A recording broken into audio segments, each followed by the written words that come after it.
Scale your business without the burnout. This is the Thriving Business Podcast. Hello and welcome everyone to the Thriving Business Podcast. I'm here with my co-host Sam Melbourne. Hi, Sam. Hello, everyone. We are now into episode 3 of our 18 episode series, which is about the roadmap to business success. We started off episode 1 was all about the framework as a whole. We walked you through what the next 18 episodes are going to look like. In the next episode, we dove straight into the revenue quadrant and looking at business identity, which is the foundation of everything, as we all know.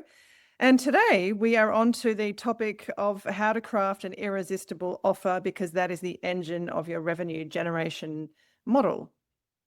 Yes, you have to have something to sell. And that thing needs to be compelling and people need to want it and feel compelled to say yes to it. If it's a problem they have that needs solving. And here's where people get tripped up, is that creating this irresistible offer is not simply a matter of copying an offer that someone who is already successful in your industry is offering. It's not going to work. Yeah, this needs to be something that it's a problem that you're very good at solving, that you have the expertise and credibility and social proof in solving.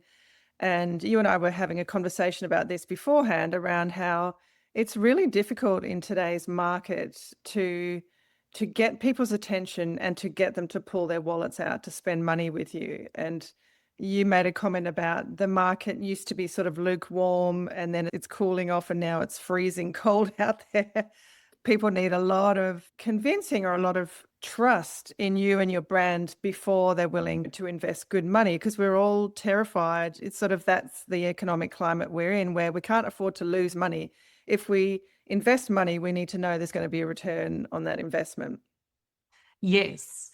And where we spoke about market research as part of your business identity and doing that work, when you're crafting your irresistible offer, this is where you need to do some market validation, and that's a different thing. Tell us the difference, Sam.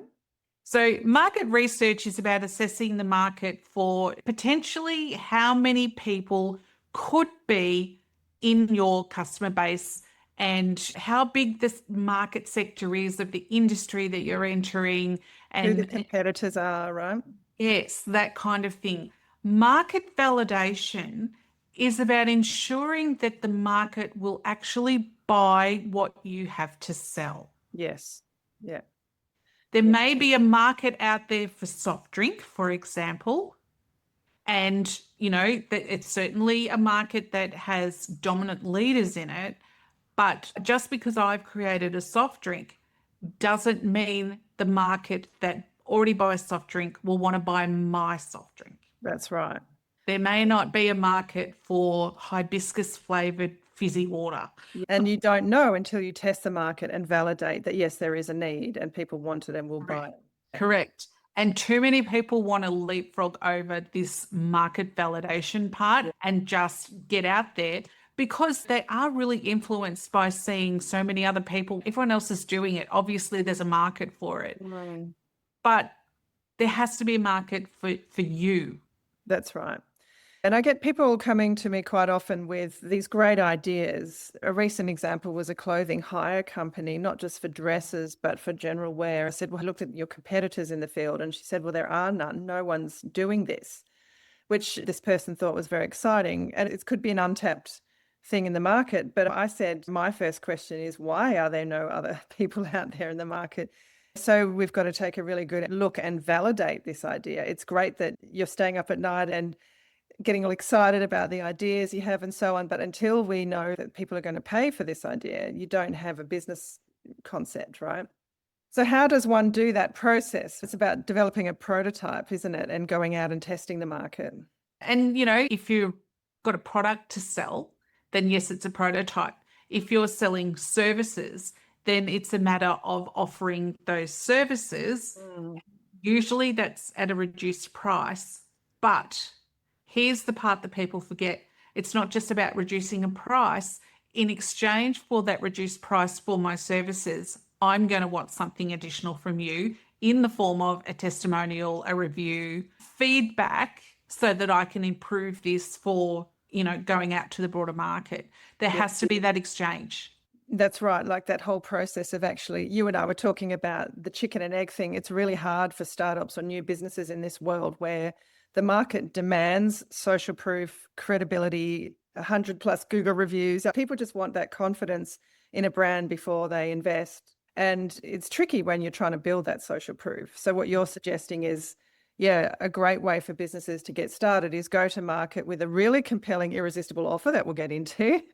And then do it at a reduced price. There has to be urgency and scarcity around that. For the first 10 people, it will be only, $500, for example. After that, the price will go up to 3 times that or whatever. And in exchange for that, you're asking them to give you some social proof, some reviews. Video testimonial is always great, but, building those Google reviews and so on so that you can start building that social proof. Yes, but that is how you validate the market. You've got to go out there to who you believe is your potential audience. I'm sure everybody has probably seen at one point or another in some kind of Facebook group or forum that new businesses are out there looking for beta testers. This is a really great opportunity for not only the person who needs the beta testers, but for businesses that may not be able to afford a full suite of services or products. It's really a great opportunity for them to get those services at a much cheaper rate. The risk, of course, is that the person is just starting out and can't deliver the full promise that they think they can. But generally, people that go out on their own are really good at what they do. And so it is a great way to give people a chance and get that value at a reduced rate. But you're talking about the essential step of actually validating there's a need in the market before you go and invest lots of money and time in marketing or branding or anything like that. So if we start talking about the qualities of an irresistible offer, obviously we've got, product businesses and service businesses. We will focus the discussion today, I think, around service businesses, just because they're a different beast. E-commerce and products, selling products is a different space than service businesses. And I think the majority of our audience tend to sell a service. And even if it is a product, there's always the service around it, right? Yes. We will get into talking about productization, which is where you take a service that you have or services that you have and package them into products, service products. But if we first just talk about the qualities of an irresistible offer, people tend to sell, as we talked about last time in the last episode, what they do, whereas what people actually want to know is what's the result you can get me. So if I work with you, where will I be at the end of that process? So rather than you selling me a 6-session coaching program, I don't really care how many sessions or what format it is. What I want to know is what's the problem you're going to help me solve and where will I be at the end of that process? And it's our job to really clearly articulate that in an irresistible offer. Yes. And I think you and I have both worked with many, many businesses who really struggle to articulate that transformation. Yeah. Everyone seems to get stuck in, this is what I do, and this is the process of how I work with you. But where is that person when you meet them, and where will they be after you've worked with them? That's what we call the transformation. And you have to get that so crystal clear. And backing up potentially, it's an irresistible offer has to solve a really urgent problem that someone has. That's what makes it irresistible. The person can see clearly, oh my gosh, that's me. I have that problem. I have that very specific problem. And if you can get me that result, I'm in, and Exactly. And even in identifying, and part of your market validation process has to be identifying, yes, people have this problem, but will they pay to solve it? Is the problem urgent enough for them to part with money? Exactly. Yeah. Yeah. And I hear this a lot, founders that come to me and say, oh, I've researched 50 people and they all say they have that problem and they think it's a really great idea. And it's like, great, but will Did they? you ask those 50 people to pay you? And friends and, people on the street, nobody wants to disappoint you. They'll say, that's a great idea. But will they actually pull out their wallet and hand over money to solve that problem? And that's true market validation. Is like, is anyone going to actually put money on the table to solve this problem? And until you ask the question, ask people to pay you for it, you're not going to get true market validation. Yeah. Yeah, which is a really uncomfortable process. You and I have been through it. We've launched many things where we're not sure if there is a market need, and sometimes there's not. Sometimes we've fallen short, right? In the past, if we offered a coaching program back during COVID, sometimes we got it right and we'd have 30 people in the room or online at that time. And other times we thought, oh, this is what people really need. And we put out a really strong offer and no one would take it up. So you've got to get out of the mindset of, that failure is negative feedback. It's all research. It's all testing the market and seeing what works and what doesn't. Yes. And this is why I beg people to not go full steam ahead and create something without seeing if people want to pay for it first, because otherwise you're pouring your heart and soul into a lot of work, sometimes hundreds of hours, to set up a program with course materials and all the rest of it, only to find out that you missed the mark. That's right. And people get terrified when we say this. We say, pull together a sales page, define the curriculum or whatever the product is, the service you're selling, get really clear about the outcomes that they're going to get, and then sell it. And if people buy, then you start building it. And that freaks people out. Yeah, it absolutely does. But it is the only way, because as you say, I still know people that are spending hours trying to perfect this program to get it 100% right with all their IP, and they don't actually know if people want it. Sadly, often when they do go out to the market, people don't appear to want it, in the format they're selling it or pitching it. And yeah, it is heartbreaking and it is really scary to put yourself in that position. But we've done that. Remember back when we launched Future Fempreneur, we were targeting women who had a business idea but weren't ready to launch yet. And it had really quick uptake. Yeah, it did. And it was the right price point. It was the right transformation. We got really clear. This is what you're going to come out with. And then, of course, the next, I think it was a 6-month program. Every week we were trying to build the content for the next week. But it's a great way. About that. Yeah.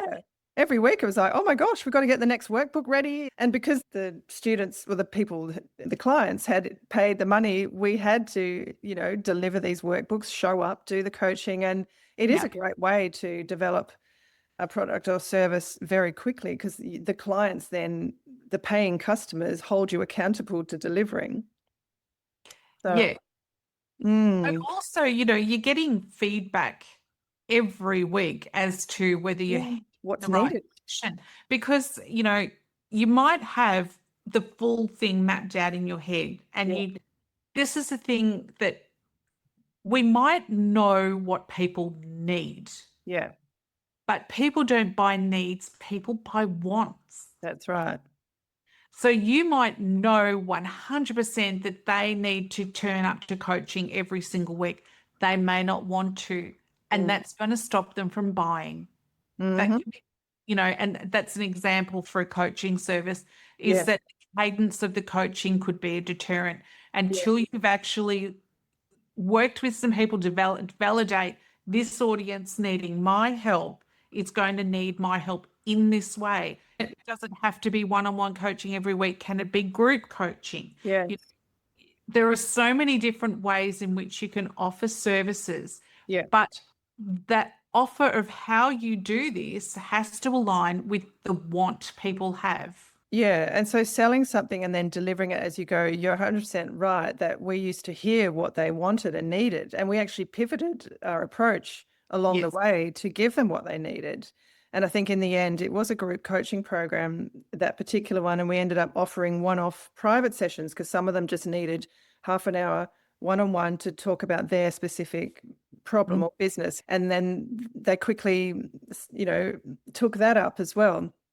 So Yeah, it is a great way to be delivering and getting market feedback and market information as you're doing it. And it doesn't follow the linear model that our brains think we should do as a business owner. You need to build and bundle the service, get it all ready, then launch. But we both know that launching can fall flat and often does. In fact, I remember when we were doing the Matt Church Thought Leaders, we had him on our podcast a couple of years ago, and he was saying you've got to expect a 50% failure rate. So anything you put out into the market has a 50% chance of failing. And I remember that giving me such freedom, but they actually factor that in, and they work in clusters, right? They come up with irresistible offers based on one market need, one solution, and one method of delivery, which is what an irresistible offer actually is. But they worked on the basis of launching one cluster every 3 or 6 months.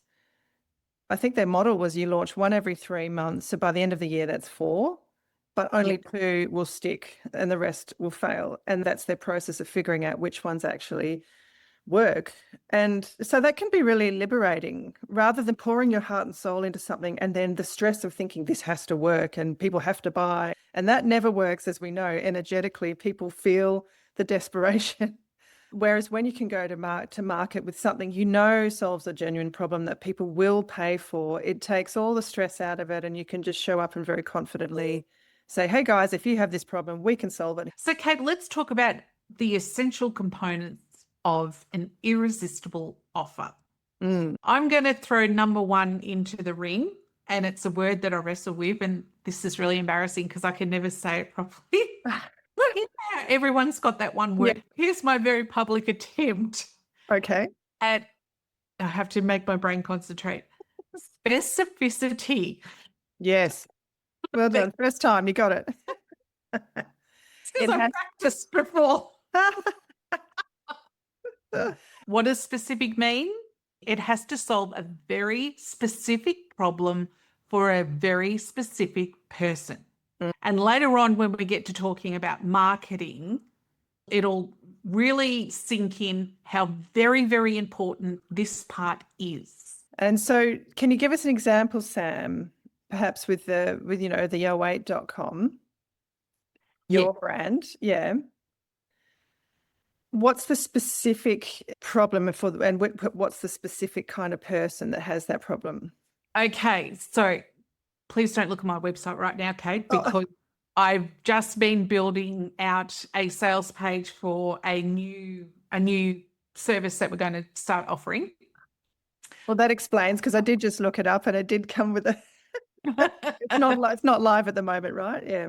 No, it's not live. It will be by the end of the week. Ooh. But the people that we are working with, Gen X business owners who have families. Right. The family composition is elderly parents and young adult children. And we don't even know if this is a saying or whether it's just been made up by us.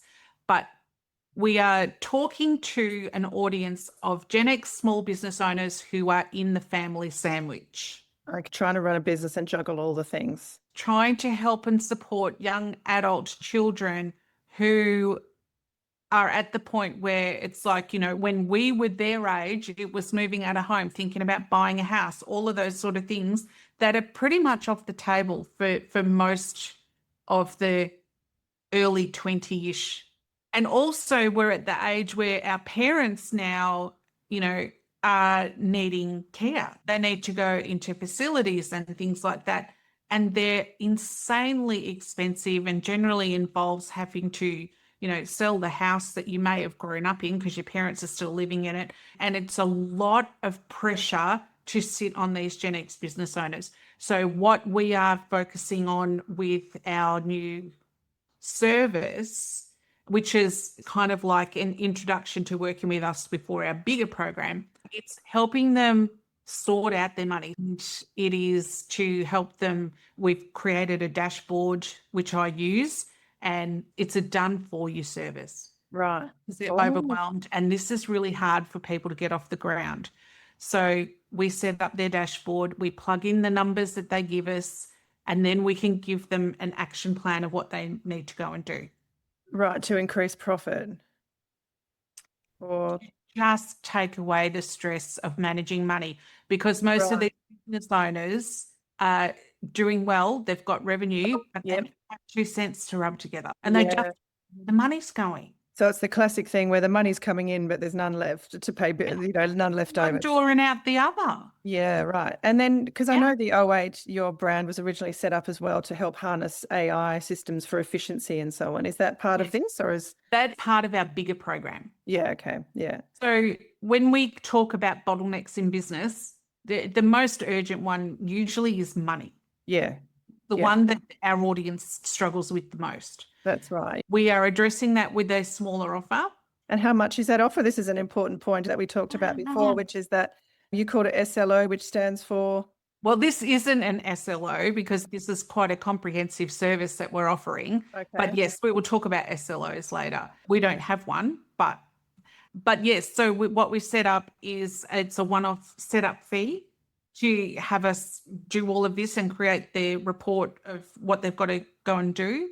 But also then there is a monthly fee if they want to take up an option where we will do the maintenance and keep this working until they've got the confidence to run it for themselves. Right. So if we were to take that, that's a really clear, specific market. That's a really, you guys are very clear on these are the people that we're targeting, extremely busy, don't have time, but they're leaking money in their business. They're making lots of money, but have the feeling that they're not holding on to any of it. They're not saving or building any of it into wealth, or they can't take holidays. And so that's the problem. And people will pay to solve that, because there's nothing, more horrible than, well, I'm sure there is. It's a horrible feeling to have a leaking bucket, right? To know that you're bringing money in, but you're just leaking it out the side. So that's a really specific problem that people would pay to solve. And what's the transformation, Sam, in this case? The transformation is going from being panicked about money to having a plan. And feeling in control and comfortable, and that you're growing and building wealth and you can take holidays. Yes. Knowing that when bills come in, you can pay, like having financial confidence, knowing that you don't have to worry about meeting payroll, or, if that magical tax bill lands on your desk, and this has happened to everybody. Like, I don't know anybody that hasn't had an unexpected tax bill. I've had payment plans because I wasn't prepared. So that's what we're digging into. We help them set up. We've created this machine. We help them set it up, and we're going to do the work for them until they're in a position where they can do it themselves if they want us to.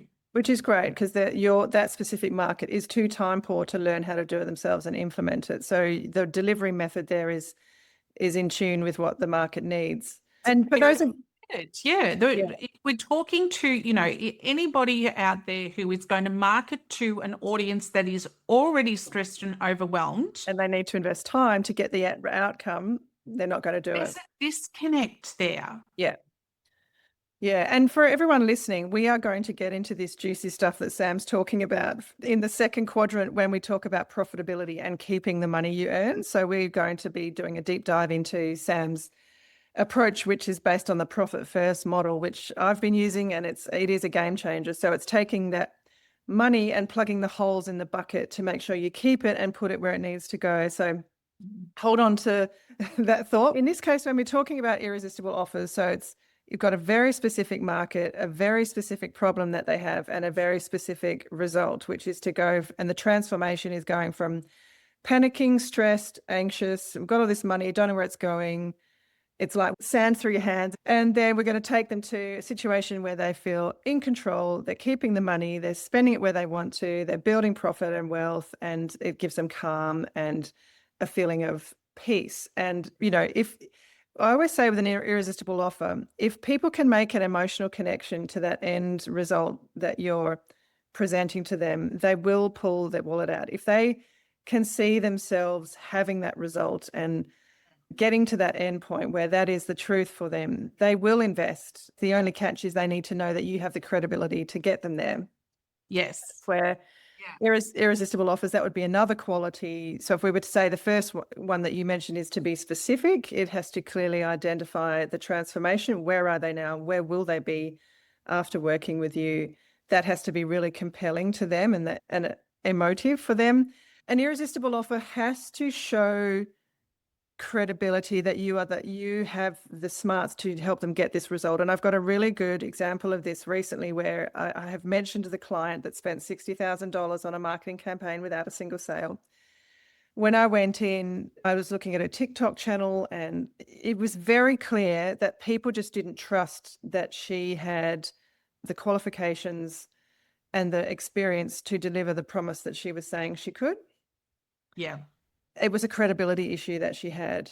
And she actually had a lot of credibility. She just wasn't showcasing it. She had over 150 Google Plus reviews that she wasn't putting anywhere, and people couldn't see the social proof. So if you want to make an irresistible offer, it has to include all that credibility. You have to establish yourself as an expert that knows what you're doing and that can get them that transformation that you're promising.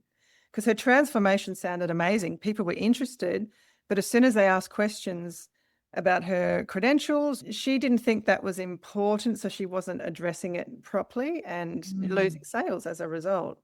And look, there is more than one way to establish trust and credibility. It's all good and well, like how amazing that she has all those Google reviews to fall back on. But for anybody that doesn't have those already, there are ways that you can demonstrate credibility. One of them is borrowed credibility. It's where you talk about the people that you've learned from, the people that you align with, because, Simon Sinek's like, they've got to believe what you believe. And, then there's that connection there. Yeah. So when we talk about Simon Sinek, anybody that knows him and aligns with what he teaches will then be looking at you and I saying, okay, we're getting a little bit of sense of what kind of people Sam and Kate are. Yeah, that's true. And borrowed credibility is one. If you can do that prototype or get a beta tester, and they will give you a video testimonial, that's very powerful as well. If you have a sales page where this person says, I worked with them and they did this for me, it's amazing, highly recommend. Yes. That's another good way. And interestingly, this client of mine who had all the positive reviews, it was connected to a clinic that she has, a naturopathic clinic. And because this was a separate product and a separate brand that she was launching, she didn't think she could use all the Google reviews from her clinic. Yeah, so a lot of people do think that their past is not connected to their current situation, if you know what I mean. So I was speaking to a lady who is such a good counselor and helps people through really tough life transitions. Because she's branched out on her own in this new business, doesn't think she has the street cred, doesn't have the confidence or the street cred, even though she reached senior management in government, used to run change transformation workshops and was really highly regarded in the field. And because she stepped out to do something slightly different, she's discounted all that experience that she's had. And that's part of her story. That's part of why, because everything she has done has led her down a pathway to what she's doing now. So even when, and this is such a good example, Kate, because how many businesses start where people have a massive shift from what they were doing to something very new, and they don't feel like they're qualified. I was in that boat. But everything you've done led you to the reason why you changed in the first place. So you have to lean into that. And there's a lot of transferable skills. So I guess the message in this part is, if you are doubting yourself or you don't have the street cred, you can draw on your past experience, even if it's in a different profession. It doesn't matter, so you've got to find ways, and people feel, especially women, get uncomfortable with showcasing their credibility and expertise. But you've got to, unfortunately, when it comes to an irresistible offer, you have to show bulletproof credibility and expertise to deliver what you're promising. Yeah.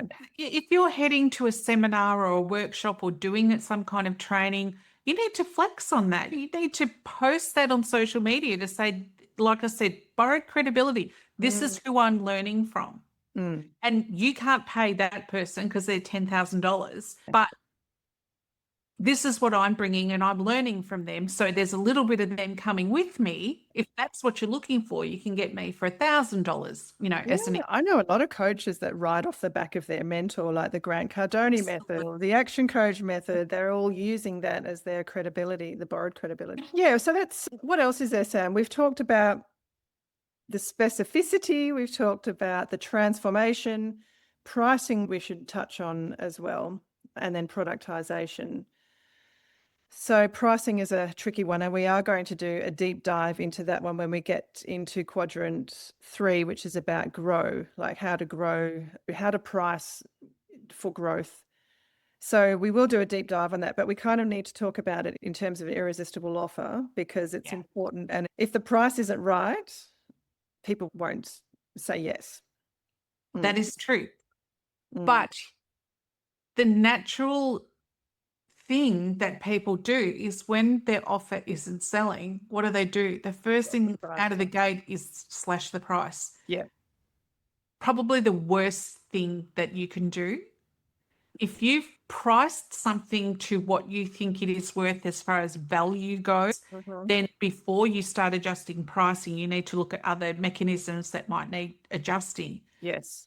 It may be that you are underpriced and people think that's too cheap for what you're doing. So you can't be good. Yeah. Yeah, that's right. So there's always, I find, a tension, between mindset and limiting beliefs that we have. And I struggle with this too. When I, you and I are trying to price our retreat at the moment. And it's like,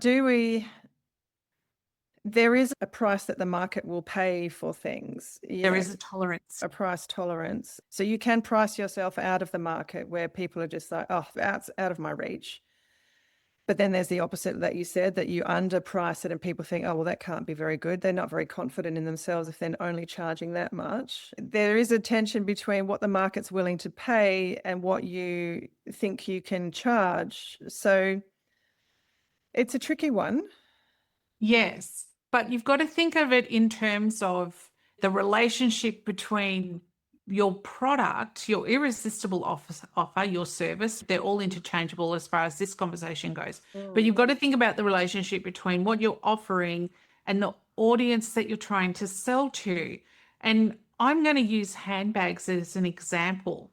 Like if I've got a cheaply made, Bali special that I'm bringing over into Melbourne trying to sell, I'm not going to be able to sell my Chanel knockoffs for Chanel prices. You just can't. That's so, right. The people that are going to buy the knockoffs are going to tolerate a certain price because it's not the real deal. So that's not to say that I can't sell handbags for, $25,000, but you've got to have the right one to sell to that particular audience. The people that are paying $25,000 for a handbag aren't going to be looking at my marketing and they're not going to appeal to my $100 Bali versions. That's right. So it is about right price for the market. You've got to know your market and what their price tolerance is. And then you also have to price it in a way that we talk about charging for value, not time. Yeah, and value is all related to that end result you can get for them, for that transformation. So if you can get that transformation from someone, they will pay good money to get that result. But if you're trying to sell them, consultation sessions or something, and, they think, oh gosh, she's $550 an hour. Oh my gosh, who would pay that? But if they know that you can get them this result, then time becomes irrelevant. It's about, and money, the pricing becomes irrelevant. It's about how much do they value that end result. And just as an example, Sam, I thought we could use our Bali page because I thought you did a good job for our Bali retreat. So, it's the price isn't confirmed yet, but it's going to be between $4,000 and $5,000 for this transformational retreat. And on our page, you say, let's put this in perspective for you. A business consultant charges $300 to $500 an hour typically. You get 3 days of focus strategy, facilitation, and implementation at that rate. If you did, that would cost you about $12,000 to get that time with a business coach, because we're talking about 3 full days of group and individual coaching.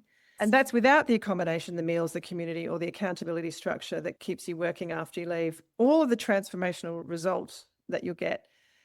So the average business owner who doesn't understand their pricing, their systems, or their strategy is leaving between $20,000 and $50,000 on the table every year, not through bad luck or through not knowing what they don't know, but 3 days in Bali fixes that. So yeah, it's like, what are you willing to pay to be able to increase your revenue by 20 to 50,000 a year minimum? Is it then worth spending $5,000 on 3 days to actually get a really clear strategy to do that? Yes, and we do have to shift the perspective. And this is where this marketing conversation that we will have coming up in another episode is so important. But this is the basis of our irresistible offer for the Bali retreat. It's the transformation we can deliver in 3 days. And we know we can because we've done it before, yeah. We have. Collectively, yeah. There's something about the group environment as well, isn't it? When you dedicate time just to step out of the rat race, be immersed in a beautiful physical environment, and just focus on your business, and you've got a lot of space and free time, the inspiration drops in, the clarity drops in. Yes. So it is a transformational thing. Yeah. Yes. Yes. And what I've learned is that it doesn't all just happen in those 3 days. There's some big ones that can drop in those 3 days. Yeah. Absolutely. Yeah. But it's the recurring little bits and pieces that fall into place in the weeks and months after it that, you've got to consider that this is something that the transformation continues long after the 3 days in Bali. Yeah. So what price do you put on that? If you come out and What price do you put on that? Yeah, maybe you were earning 100,000 and you come away from the retreat and you can earn 200-300 plus, if you have that level of clarity and smash through some limiting beliefs or. Yes. And I know, Kate, at your last retreat, we were witness to, people's minds being very much open to possibility where they came in really, really closed off. Yeah, that's right. It's a beautiful thing. Yeah, so pricing needs to reflect the value of the thing you are, delivering for the person, not the time that you put into it, or although that's got to be factored in because you don't want to underprice and undersell, but if you get away from thinking I'm selling my time, I'm selling something of value, and what price does the market put on that? What value does the market give that result? And how much is it worth to them? Particularly when you can reverse engineer it and work out what it costs them not to.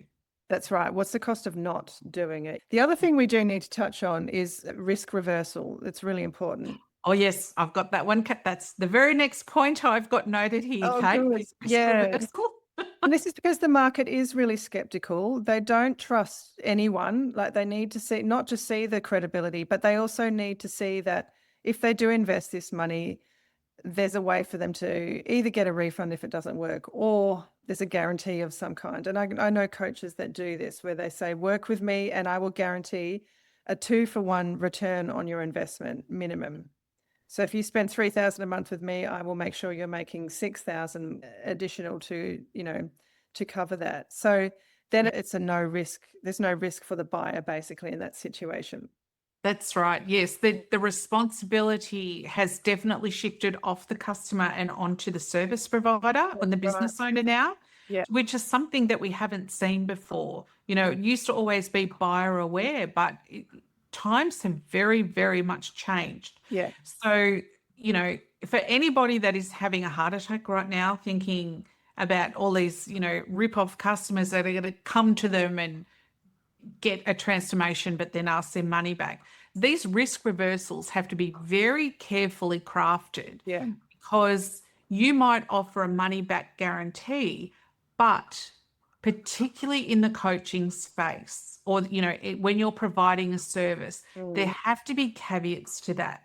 Yeah. Because you can't just expect one side to do all the heavy lifting unless that is their promise. But, for example, using the example of a coach, You can't expect a coach to promise a deliverable and then you sit there and not do anything. So they have to prove that they're actively engaged in the coaching process, that they show up, that they do the actions that are assigned to them. There have to be some terms and conditions around, and that's how a lot of these, especially in the health industry, they make guarantees. If you don't see a difference within 2 months, we'll give your money back. But then you have to be able to show them a log of where you've actually taken it every day, or you've done everything they suggested every single day. So it's very hard to get the refund back, even if you want it.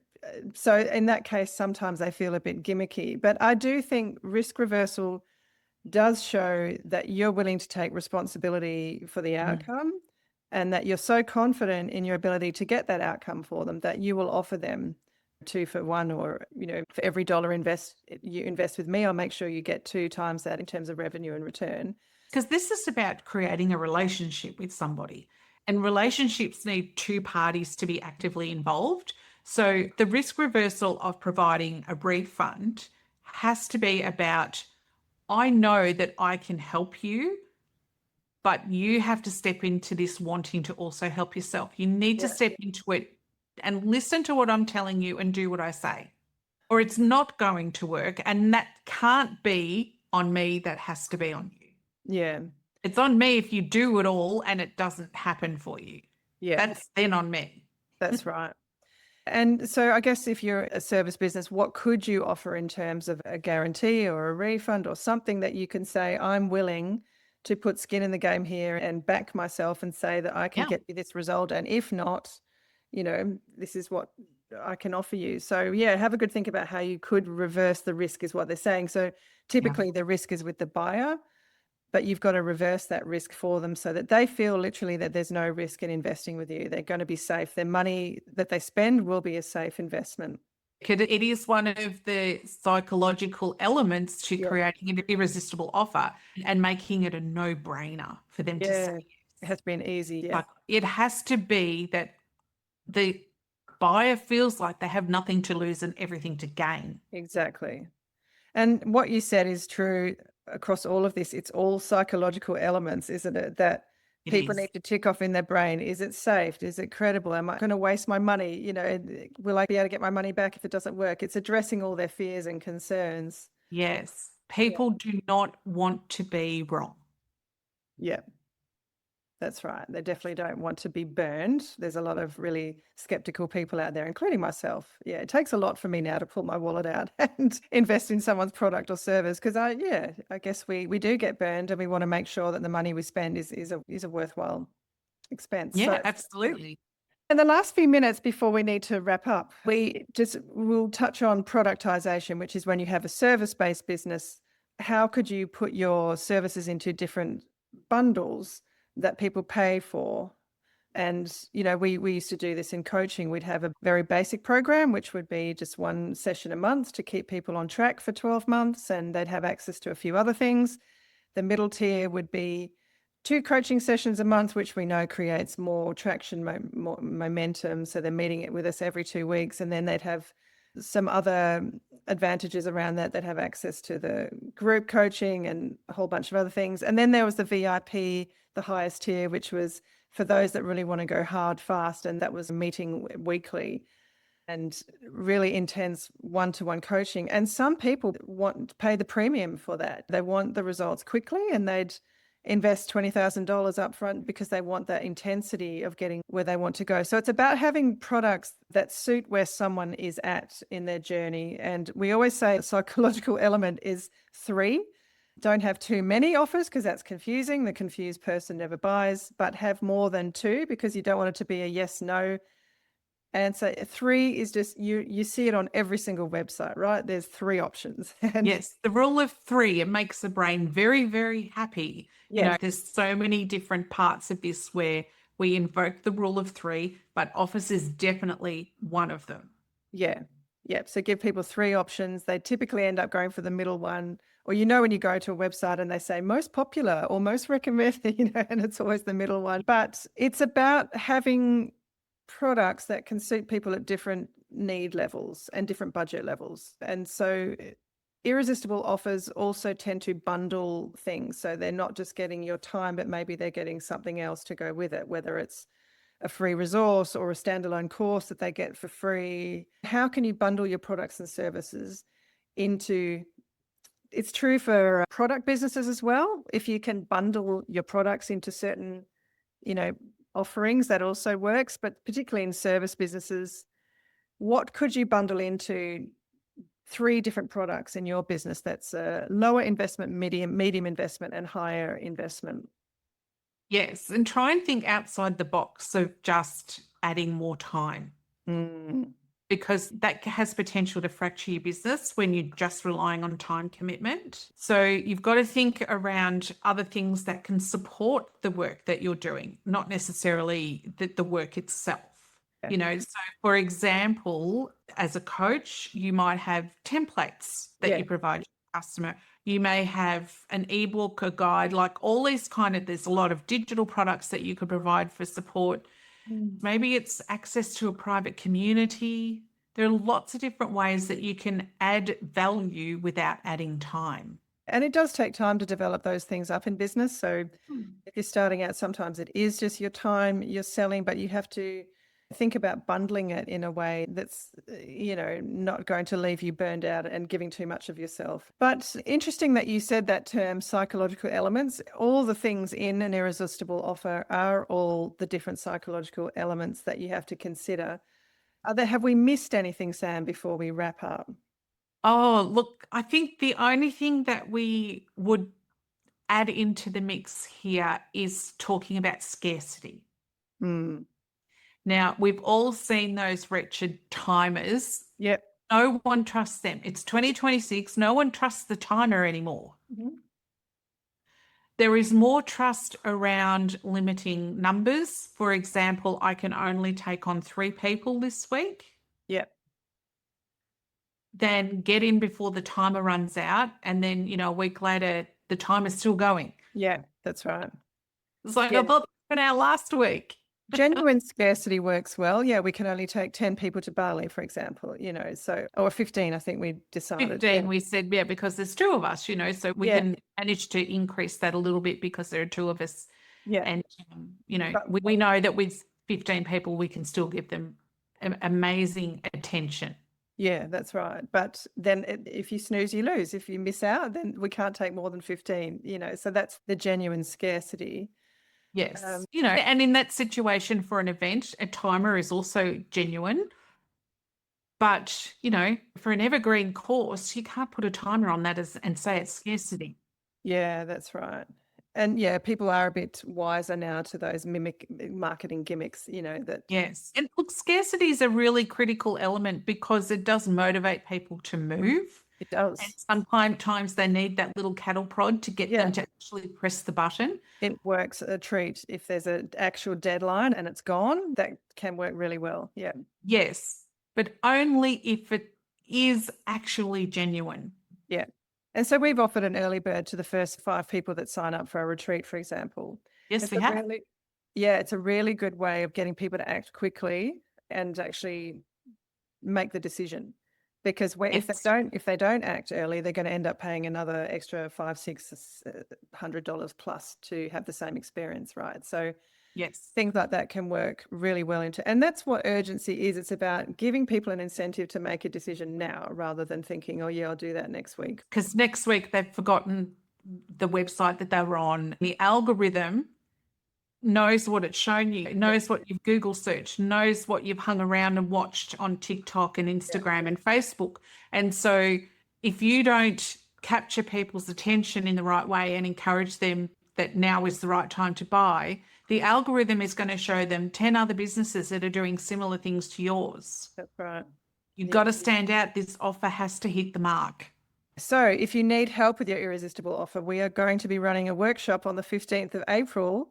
So come along and get our eyes on your offer and we can advise you on how you can tweak it, optimize it, improve it, and get all your questions answered on that front. Yeah, next time we've covered off business identity and today was the irresistible offer. Next episode will be about actually taking that offer to market. How do you then go and market this offer and get people to see it and hopefully say yes to it. That is the revenue generating engine. And then the week after that, we'll be discussing sales and how to sell. So stay tuned, everyone. And we hope you found today valuable. We will be back next week.